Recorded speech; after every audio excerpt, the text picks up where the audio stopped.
folks, I am Saradha Sadikari and today we'll make the easiest recipe that I have made on this channel, which is bread loaf.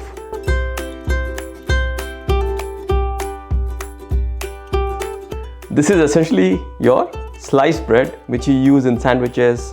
You toast it and spread butter and jam and eat it with coffee or tea. That's what we are gonna make today. Very easy recipe. Let's check out the ingredients.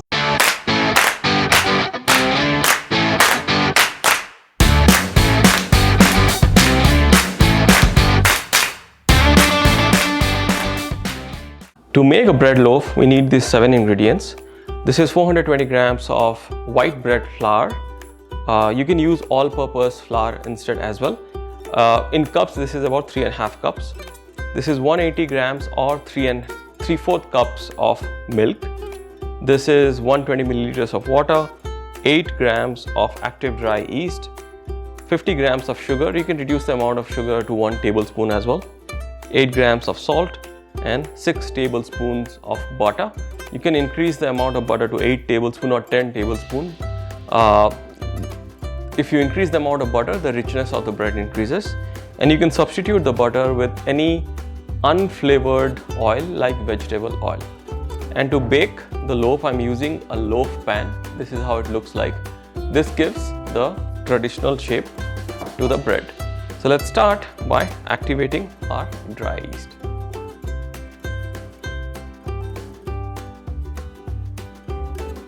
So to activate the dry yeast, I have warmed up the milk. This is like lukewarm. This is essentially where you can dip your finger. I'm adding a bit of sugar in this. This will act as food for the yeast, and I'm adding all of the yeast and mixing this well. Now leave this aside for a couple of minutes and you'll see bubbles start forming on the top of this mixture. That means the yeast has activated. So I'm making the dough in a stand mixer. You can also do it by hand if it is not a stand mixer. So first I'm adding all the dry ingredients, starting with the flour in the stand mixer bowl, and then the salt, and then the sugar, and just mixing it well, just giving it a good stir. Yep, that should do. Now, as I mentioned before, the yeast has become very frothy, as you see. So I'll add all of the yeast. See, it is so frothy now. And then I'll add the milk. The milk is at room temperature, it's lukewarm. So I'll add the milk and I'll mix everything together, just enough to combine. Perfect. This is very lumpy, but so it will become very smooth in the dough mixture. The only thing that we haven't added is butter, which will add gradually as the dough starts to form. So this is my stand mixer of KitchenAid, and I have attached the bowl with a dough hook, and I'm beating it at a medium speed. So I'll beat this way for about 5 to 10 minutes till the dough comes together.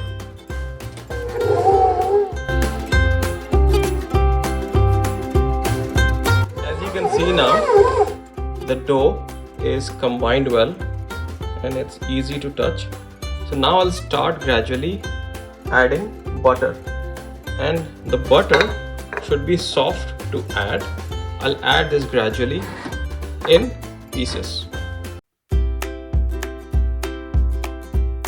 and I'll scrape the butter from the sides, and I'll keep adding the butter till all the butter is well combined.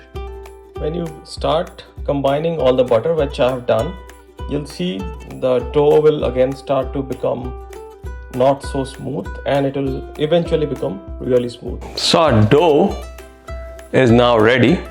And how would you know that our dough is ready? And by the way, I have floured the surface a bit. We'll work on here, but Let me show you. So if I pull the dough, it can become a thin film without tearing. You see, I'll take out the dough on the flour surface, and here the dough is very smooth. So now I'll make the dough into a small round ball.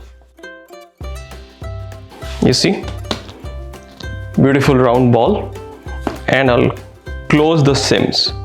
So I'll do a technique which is this way to close the seams, and I'll continue doing this. Just remove the excess flour. Perfect. It's a nice round ball. So I have a Pyrex bowl with some oil which is already lined up. So first I'll put this upside down, and I'll spray some oil on the top, on the bottom, spread it out. What oil does, prevents drying of the skin of the dough.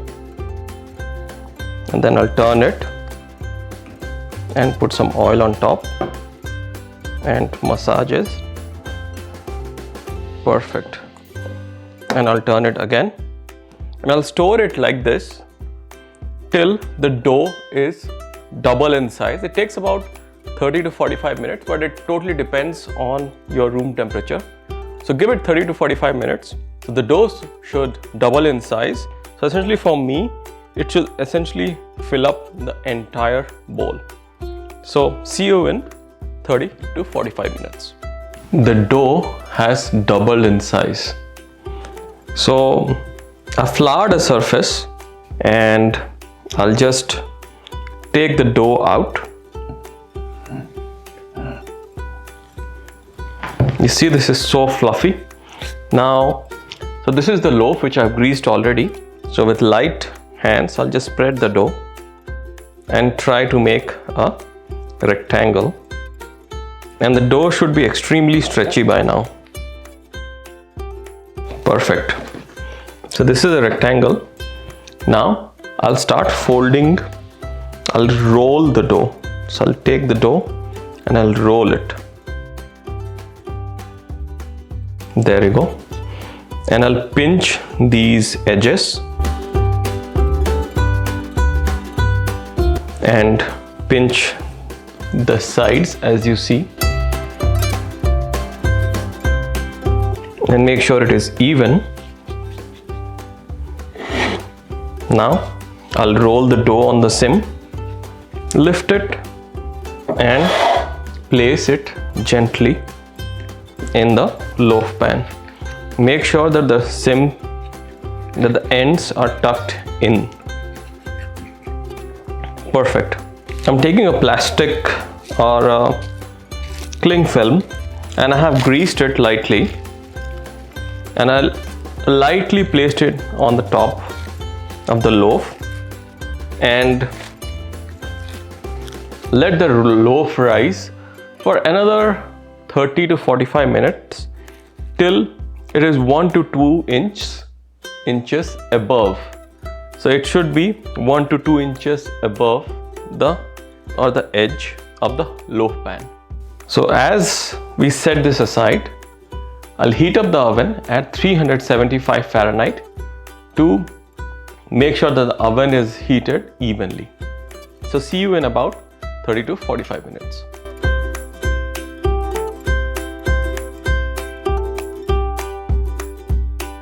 So it has been about 40 minutes, and you see the bread loaf has risen quite a bit, and you saw that in the slow motion video. You see it has risen a lot. It is very smooth. So people apply egg yolk, milk on it, but I'm just making the basic version, so I won't apply anything, and I'll bake it at 375 Fahrenheit or about 190 degree centigrade for 30 to 40 minutes. The internal temperature of the bread after it is being cooked is about 200 Fahrenheit. So make sure you do the toothpick test, and the toothpick should come out clean essentially. So I'll bake it for 30 to 45 minutes.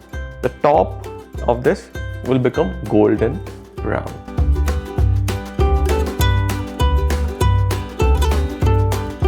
So our bread is ready.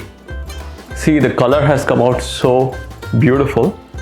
Now immediately I'll take out the bread onto a wire rack and cool it on a wire rack, because I don't want the bread to steam in the pan. So I'll take it out.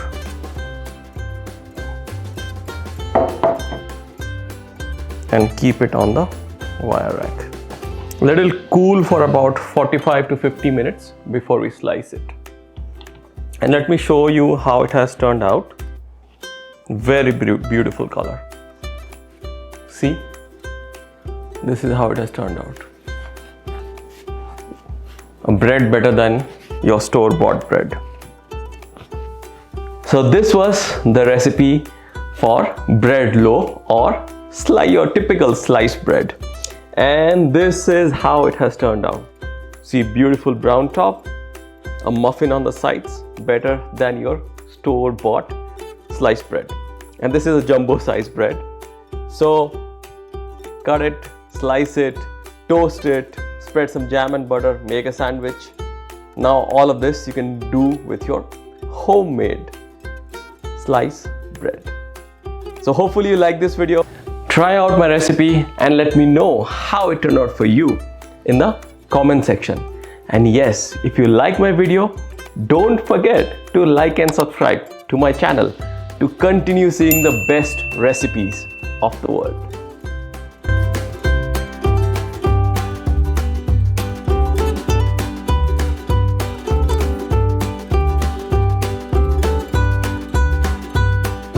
See, there are so many pores in this. Perfect slice of bread.